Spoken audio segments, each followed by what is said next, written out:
Stangibelisco here. This is just a little ditty to let you know how not to interview for a job. One of the many ways not to. But this was positively the worst job interview that I ever had. Yes, at one time I did work for other people. That was back in 1970. I think it was 1979, 1978 or 1979. When I worked for the American Radio Relay League headquarters in Newington, Connecticut. I worked in their technical department at the time. Wonderful job, wonderful supervisors, but the climate in Connecticut at that age, I believe I was 24, 25 years old, didn't suit me. I wanted to move to Florida or Arizona or somewhere where it was warm all year. We had had two winters, which I call the Winter of Storms, 1977 to 78, and the Winter of Viruses from 1978 to 1979. By viruses, I mean flu, bad colds, etc., etc. I think I was laid up in bed 5 times that winter. And after all that bad weather and bad colds, I thought, I want to go where it's warm. So I started interviewing for jobs in Florida.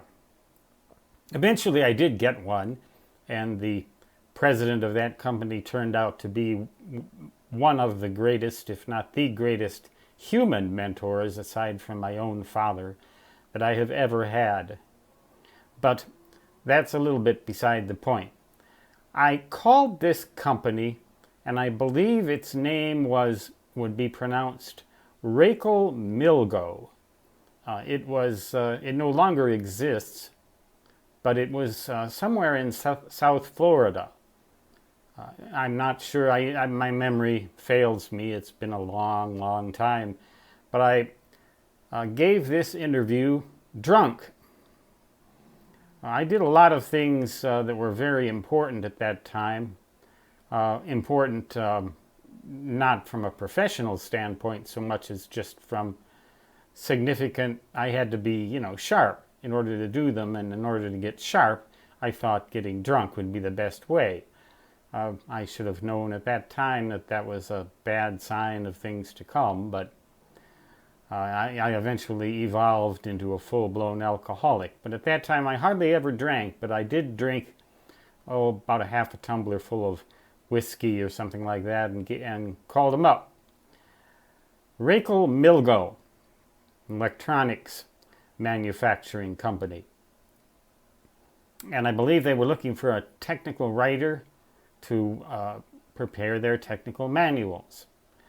And I was a technical writer of sorts, working for QST magazine for the American Radio Relay League.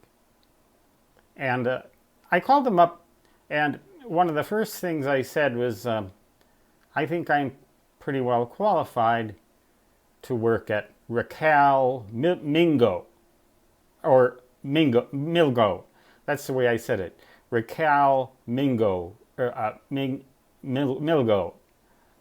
And the woman on the other end sort of said, yes, of course. And it wasn't a very long interview, I'll tell you that. But I made a complete idiot out of myself. Complete fool. And so I guess the moral of this story is, if you're going to interview for a job, make sure you're sober. I actually did this, I had a lot of nerve then, and I guess I still got a lot of nerve now, but not quite that much. Obviously, I didn't get very far with Rakel Milgo, and so I'm not working for them today. Which is just as well they no longer exist. These companies, they morph and they transition. They hire and lay off employees as if those employees were mere commodities, which, in the eyes of the corporate bosses, I guess we, the people, actually are. Nothing other than commodities. Well, this commodity really didn't prove to be very much worth the time and effort of Raquel Mingo. Sometimes I wonder, well, I guess I proved to be valuable in other ways to other people for other reasons. Stan Gibilisco signing off on a gloomy, rainy day. Probably why my mind is so foggy today. People have been remarking about these glasses. They all love them. I still think they look ridiculous. I think they look so nerdish, so stupid, but